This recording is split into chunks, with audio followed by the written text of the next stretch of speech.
At the very nexus of American political life, a veritable tempest has erupted, ignited by an announcement that threatens to definitively inter one of the most audacious and concurrently controversial infrastructure undertakings of modern America. Like a thunderbolt from a clear sky descended the decision, one positioned to fundamentally alter the distribution of federal funds and to determine the ultimate destiny of a colossal endeavor upon which billions of dollars have already been irrevocably expended and immense hopes were once fervently placed. At the vortex of this swirling storm is California's high-speed rail line, a dream project that, over the course of many protracted years, steadily metamorphosed into a project of profound and widespread disappointment. It is precisely its future that has been irrevocably cast into an abyss of doubt by the uncompromising and absolute verdict delivered from the highest echelons of governmental authority. This narrative represents far more than a mere arid report on the termination of financial sustenance. It is an engrossing drama that delves into the profound clash of political titans, into the realm of unfulfilled promises made to millions of diligent citizens, and into the fundamental, haunting question that perpetually shadows every governing body. How does one accurately distinguish visionary investments charting a course toward a brighter future from an insatiable, bottomless pit designed to absorb taxpayer money without reprieve? The subsequent unfolding of events, progressing with kaleidoscopic rapidity, has starkly illuminated deep and unsettling fissures within the intricate relationship that binds the federal government to one of the nation's most pivotal states, thereby transforming what is, at its very core, a technical and logistical issue into a volatile arena for a fierce ideological battle, the ultimate outcome of which is destined to possess far-reaching and significant consequences. With an unconcealed and palpable sense of triumph, and in his signature style of direct and unvarnished address to the assembled nation, former President Donald Trump delivered a thunderous announcement, which he explicitly framed as a momentous act of liberation for the American populace from a grievous and unsustainable financial burden. Through his widely disseminated post on the Truth Social platform on Wednesday, the 17th day of July 2024, he unequivocally proclaimed the final and irrevocable cessation of all federal support for the ambitious Californian railway endeavor. To the law-abiding, tax-paying, hard-working citizens of the United States of America, Trump declared with evident satisfaction, "I am thrilled to announce that I have officially freed you from funding California's disastrously overpriced, high-speed train to nowhere," thereby marking the definitive culmination of his long-standing and vocal criticism of the project. His pronouncement was thoroughly suffused with a profound sense of deep satisfaction for what he unequivocally considered a solemn duty fulfilled to his loyal constituents. In his official statement, he specifically highlighted and expressed his sincere gratitude to Secretary of Transportation Sean Duffy, emphatically emphasizing his pivotal and indispensable role in the successful execution of this momentous decision. Thanks to Transportation Secretary Sean Duffy, Trump confidently asserted, his voice resonating with conviction, "Not a single penny in federal dollars will go towards this Newscom scam ever again." This meticulously chosen phrasing unequivocally indicated that Trump perceives the project not merely as a simple failure, but as a deliberate and calculated scheme, directly linking it to the current leadership and administration of the state of California. Further elaborating on his pointed observations, Donald Trump presented his attentive audience with truly astonishing figures, firmly asserting that the spectacularly ill-fated project had already inflicted a financial burden upon American taxpayers amounting to hundreds of billions of dollars. This colossal and indeed staggering sum, he vigorously argued, had been utterly squandered, particularly as the nation had never, in fact, received the eagerly promised, fully operational rail system.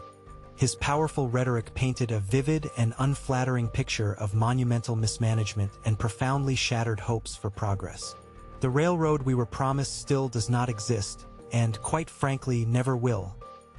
He concluded with unequivocal finality, thereby delivering a definitive and resounding verdict on the entire ambitious initiative.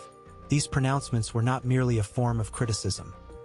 Rather, they sounded remarkably like an epitaph etched onto the tombstone of a grand and ultimately doomed design that, in his deeply held conviction, had tragically transformed into a voracious phantom devouring precious real money. Almost immediately following this highly visible and impactful political declaration came the official confirmation from authoritative governmental bodies, lending the former president's pronouncements the undeniable weight of a formal and legally binding decision. The United States Department of Transportation, in its official communiqué, fully corroborated the articulated position presented earlier. In a widely distributed statement, the agency clearly and unequivocally informed the public that it had officially terminated appropriations of approximately $4 billion in unspent federal funds that had been previously designated for the ambitious implementation of the high-speed rail project in the state of California. This significant step effectively transformed a potent political declaration into a concrete financial reality, underscoring the gravity of the situation. A central and undeniably key figure in this entire unfolding process, as the official communications made abundantly clear, was Secretary of Transportation Sean P. Duffy, who subsequently provided a detailed and comprehensive justification for the momentous decision. He meticulously explained that this significant move was preceded by an exceptionally thorough and exhaustive period of meticulous and comprehensive work. According to his detailed account, the Federal Railroad Administration, commonly known as the FRA, conducted an exceedingly thorough and rigorous compliance review, which ultimately arrived at a deeply disappointing conclusion. The comprehensive review determined that the California High-Speed Rail Authority, or CHSRA, the very entity specifically responsible for the project's complex execution, had systematically and consistently failed to fulfill its key obligations which were clearly and explicitly stipulated within the precise terms of its federal grant agreements. Sean P. Duffy then placed the full and undeniable measure of responsibility for this deeply unfortunate situation squarely upon the shoulders of the state authorities, leaving absolutely no room for any ambiguity whatsoever. "This is California's fault," he stated with unyielding and absolute confidence.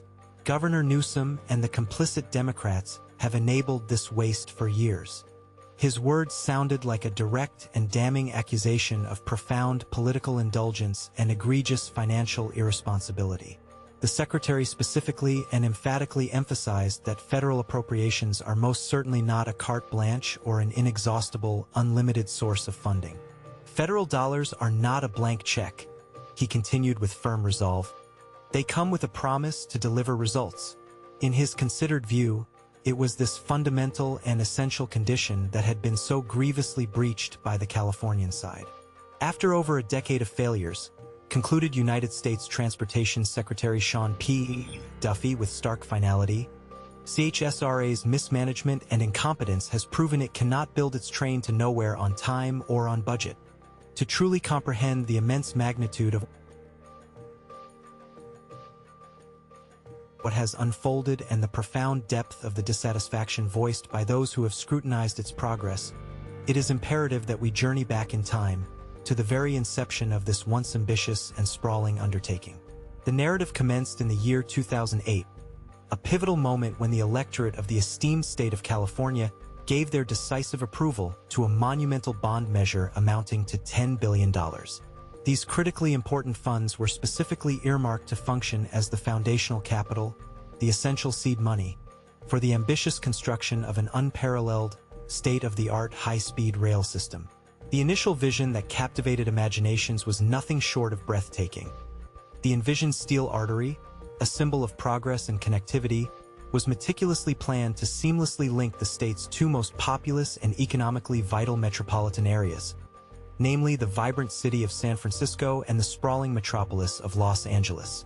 The grand ambition at that initial stage was for the entire, comprehensive project to reach its successful completion by the year 2020. At that juncture, the total projected expenditure for this colossal endeavor was conservatively estimated to be $33 billion. It represented a bold and inspiring dream for a future where traversing the distance between the northern and southern extremities of the state would be characterized by unparalleled speed, remarkable convenience, and a profound commitment to environmental sustainability. However, as the inexorable passage of time continued, the initially bright and optimistic prospects began to noticeably dim, and the rosy hues of anticipation started to fade. The project soon found itself ensnared in a labyrinth of innumerable delays, protracted legal battles, contentious disputes concerning the precise alignment of its proposed route, and, perhaps most critically and detrimentally, an utterly uncontrollable and spiraling escalation.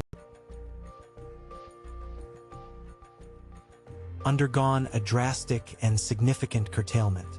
Today, the scope of the project has been regrettably scaled back to a much more modest and significantly diminished configuration, which can only be described as a pale and attenuated shadow of its former, expansive grandeur.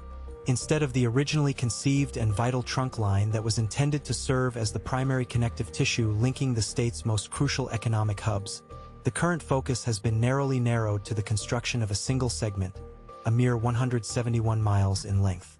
This specific segment is designated to facilitate travel between the cities of Merced and Bakersfield, two communities situated within the agriculturally rich expanse of California's Central Valley. Astonishingly, even for this considerably reduced and significantly truncated version of the original concept, the estimated cost has ballooned to truly monstrous and almost unimaginable proportions. According to the most recent and up-to-date assessments, the financial commitment required now stands at an astonishing figure of up to $35 billion. This astonishing reality signifies that an amount that actually exceeds the original projected cost of the entire, comprehensive project is now allocated and slated to be expended on a much smaller and less extensive section of track. Furthermore, the target completion date for this significantly shortened segment has been pushed far into the distant future, now projected for the year 2033. Against the somber and discouraging backdrop of these evolving developments and the subsequent, devastating announcement emanating from the Trump administration, there has, as of this moment, been no official public reaction whatsoever from the current leadership of the state of California. Governor Newsom has notably not yet issued a formal response to this significant announcement, and his continued silence only serves to further heighten the palpable tension and pervasive uncertainty that presently surrounds the future of this long-suffering and beleaguered project.